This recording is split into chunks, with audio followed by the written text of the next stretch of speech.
So let's talk about the approaches to historical trauma.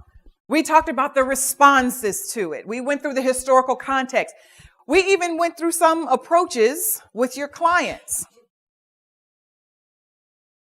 Let's go ahead and talk about very specific approaches. So as you approach clients, keep in mind the intergenerational merges. So it's not just historical context. You have elders in the family who are holding on to very traditional values in the same household as a different generation who may be steering away from those traditional values, and they're adapting a more modernized version or idea of what their family structure should look like. So as you are approaching people through these communities who have experienced this historical trauma, keep in mind they may be struggling within their family to either hold on or to alter their family's culture or their value system. Beseech clients to keep us updated on their growth and their setbacks. Encourage them. We don't want to just encourage them, hey, listen, if you have a relapse or whatever, if something happens again, make sure you let me know. Also say, hey, if something great happens to you and you want to share it, I want to hear it.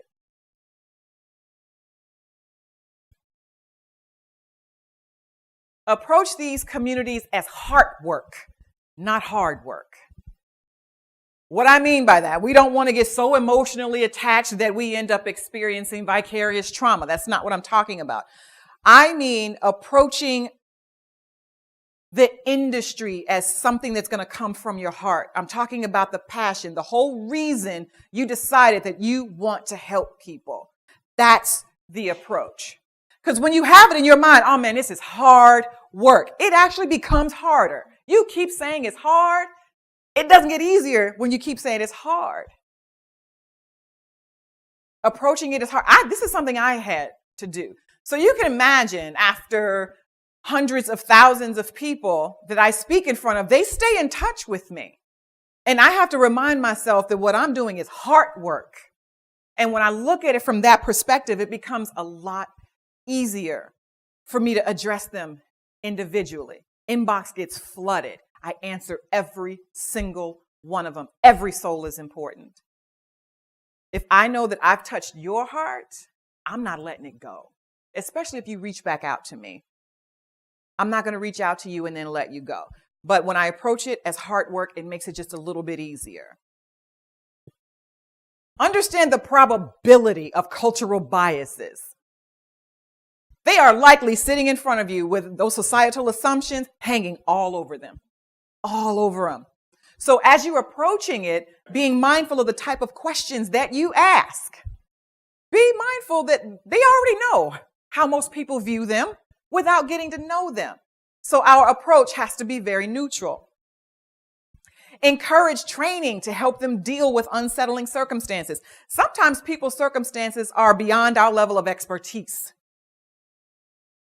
Encourage them to go to an area and continue with you if they so desire, but encourage them to do other types of training or anything to help them with those circumstances. Encourage research of their heritage. Encourage them. We're going to talk about the rise of communities. Sometimes just having that connection. A lot of us are not that connected with our history.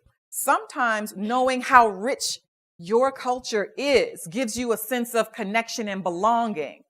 And you go, you know what? If they did it, so can I. Look at how far we've come. Encourage entrepreneurship. We've talked a lot about economical circumstances that oppress these communities. Some of them still don't have full access to higher paying jobs like other groups of people. In trauma-informed care, we want to empower them. That's what entrepreneurship does. One of the ways to encourage entrepreneurship is to ask them what they're good at. What do you like to do? I've had an entrepreneurial spirit ever since I can remember, but I didn't know what it was. probably held, I don't know, between 35 and 40 jobs. I'm not kidding. In my whole life. What I knew, like I knew that I knew, is that I did not want to punch a clock. But I did it because, that thing that happens when you walk in the house and you flip the switch and the lights actually come on. I like when that happens. So I had to get the job. But entrepreneurship was always something that I wanted to do. And there's nothing more empowering than knowing I am completely in control of how much I make. For some people, it's unsettling. It just is. They like the consistency. I get that. And I thank goodness for them because I couldn't do it. But when we're talking about empowering people, sometimes people can get that through entrepreneurship. Start off small. Someone likes to sew or whatever.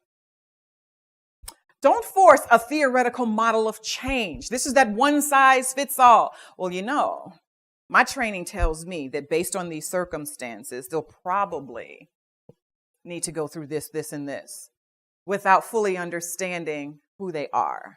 So we don't want to jam them through that. Look at our communities as relatives, not clients. Okay, disclaimer, okay. Sometimes we love our family, but we don't always like them. And when I say as relatives, I don't mean get so close to them where, you feel their emotional pain or anything like that. But if there is someone in your family whom you love, and there's an issue that they're experiencing, you want to help them when they're ready to help themselves. I'm talking about the desire to help them when they're ready. That's what we want you to use as an approach. Host roundtables to bring underlying experiences to the surface. I used to host relationship roundtables. Ooh, it got heated. No, it was great. It wasn't dangerous at all. Because people were very forthcoming about relationships. They put it out there. I learned a lot. That was... No, but I used to host in my living room, to host roundtables. I was doing a lot of research. So relationships between people. But if you encourage them to go to roundtables that are within the realm of the area where you're trying to help them, there's 4 things that does. So first, it gives them a voice. It lets them know that they're not alone. There are other people who have similar experiences. It helps us to serve them better. We're giving them some options. We are handing over empowerment options. And it helps them to cultivate their own community of support. They have somewhere to go. So our approaches to historical trauma can make or break. And we are so pivotal in the role that we play in the lives of these people. And I know you don't take it lightly.